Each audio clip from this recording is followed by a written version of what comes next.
You watched the Hunger Games and sided with the Resistance. You watched Star Wars and sided with the Resistance. You watched The Matrix and sided with the Resistance. You watched Divergent and sided with the Resistance. You watched V for Vendetta and sided with the Resistance. When it's fiction, you understand. Yet you refuse to see it when it's the reality you're living in. Wow.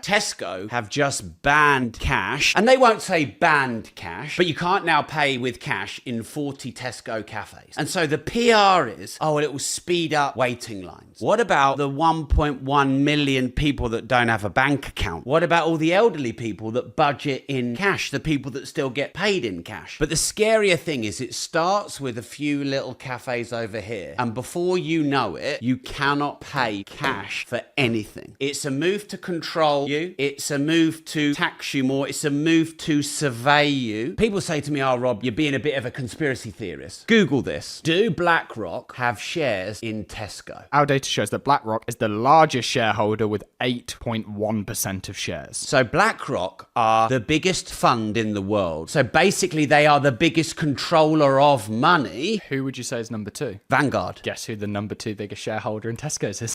Vanguard! Tesco have just banned. Partnered with Google, for example. If you Google climate change, you will, at the top of your search, you will get all kinds of UN resources. We started this partnership when we were shocked to see that when we Googled climate change, we were getting incredibly distorted information right at the top. So we're becoming much more proactive. We own the science, and we think that the world should know it, and the platforms themselves also do. We own the science. I wanted to ask when you all think we're going to move from this form factor to something that's on your face glasses and when computing's all on the edge. All right, 50 seconds. Who wants to answer quickly? I think it will go. It will. First of all, it will definitely happen. I was talking about 6G earlier, which is around 2030. I would say that by then, definitely the smartphone as we know it today will not anymore be the usual kind of the most common interface. Wow. Many of these things will be built directly into our bodies. Get up, get back on my feet so I can tear. I've been through mad different phases, like mazes, to find my way.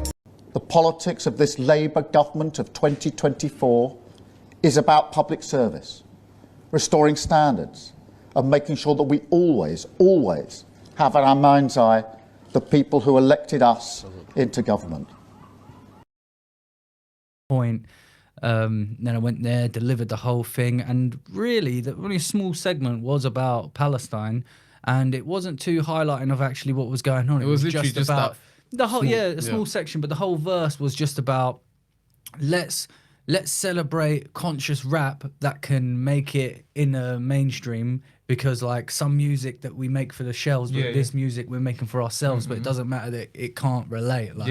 And that was the main purpose. So in the lyric I said, like, I can scream free Palestine, I still die for my pride, I still pray for peace. And then when I said free Palestine, obviously they censored it. So it wasn't a decision that was made by Charlie Sloth. Yeah, I was going to ask that. Was it him? No, it was BBC, bro. Yeah. At the end of the day. I can tell you who it was made. The decision was made by. Really? Yeah, I'll show you right Exclusive. now. So the guy that actually made the decision is named Mark, yeah? He's made Mark Thompson, I think it is. I'm going to double check. Is he a Zionist? He's a massive Zionist. He's Yeah, a of Zionist, course. he's a lobbyist, and he worked as a main editorial guy for the BBC at the time. Yeah. So he made that decision. He heard it and he said, delete that. Okay, no. And then, right, this is What's what his I mean. name? Mark? I think Mark Thompson or something. Fuck he you, now Mark works, Thompson. He is now the head editorial guy for CNN. Of course. Yeah, and Zionist all these people at CNN have all come out anonymously, and they sent letters to the president, and they're saying This guy won't let us wear a badge around him, won't let us talk. So at the time, BBC said, "Oh, we were just remaining impartial," and everybody believed that. They were like, "Oh yeah, but BBC just got to remain impartial. It's not about them being Israel Zionist lobbyists. It's not. It's just they got to be impartial." But now there's actual factual, evidential proof they were not remaining impartial. A man that made the decision is a lobbyist for the Zionist regime. Jeez. So, but hey, let's not forget this, right? Yeah. Let's thank Mark Thompson right here, right Okay, now. thank you, Mark. Thank you, Mark Thompson, because Fuck you and thank you. he tried to put my fire out with oxygen. He said, we'll put this fire out with oxygen. But that kind of And went what does that do? even That more made the viral. That's fire a good even analogy. bigger, Yeah. So The fire grew. same thing right now. Anytime they try and silence us, all they're doing is amplifying our Exactly, voices. So- exactly. And it also, like we said with Piers Morgan, when these people act crazy, it just shows us. It's just that sometimes all you have to do is put the spark to the flame and just let it burn, and it's going to do all the damage. on its own. Even 2 days ago. One of the things that the entire media reproduced uncritically, and this is now relevant to what's happening today in the country, was this idea that over 80% of grooming gang cases were Pakistani men. So what they mean by grooming gangs is they mean men over the age of 18 who are accused of working together in groups to persuade young women, in some cases underage, into sexual relationships with those groups of men. It's a form of sexual assault, a form of sexual crime. Now, this 80% figure, where did it come from?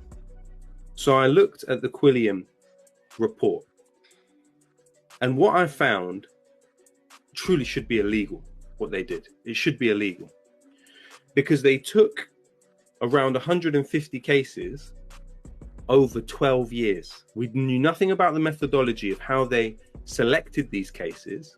And then from those cases, they extrapolated that 80% of those cases were Pakistani men.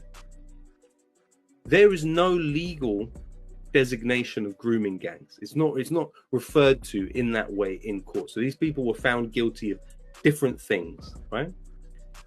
I went to the Office of National Statistics and I looked up how many reports of sexual crime took place in England and Wales in 1 year. How many do you think it was? Over 120. 600,000 in 1 year. Jesus. 600,000 in 1 year. Wow. So Ahmed, let me ask you a question. Over 12 years, if we extrapolate that out, how many instances or reports of sexual assault, which are not instances because often they're not reported, would have taken place over those 12 years?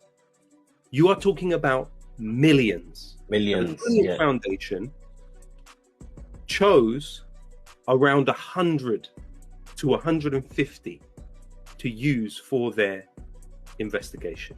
The entire media reproduced that information verbatim. That headline was one of millions of headlines across these decades of lies about people like us. And so actually, when we consider quite how extraordinary the propaganda has been, because it hasn't only been the propaganda from Hollywood, which has, the CIA and the Department of Defense are intimately involved in the writing of scripts within Hollywood. So they have constantly tried to cultivate the bogeymen of the era, whether it's the Russians or whether it's the Arabs or the Vietnamese at one point, of the brutal other, the inhuman other. So that has already existed. But you have a media sphere that has been utterly cooperative in every single heinous lie about groups of people like us. It's actually a surprise you haven't had more violence here. You haven't had more bombings of mosques, because the psychological operation has been so fierce. I don't care what they're trying to tell me. NHS don't want me healthy, and investors won't invest cause you know they don't want me wealthy. I don't wear what they're trying to sell me. I don't want no Gucci, I don't wear no Prada, no Balenciaga, no Fendi, not my language, no comprehende. Without status, no cunt friendly. I don't need no fake love junk you send me. I told you it's Babylon, let me jog your memory. Last year you got flagged with a virus, told to expose yourself to an unknown remedy, and you did just that cause you don't know your own enemy. It's nonsense, but it all makes sense to me. Let me break it down and show you how you mentally. Listen.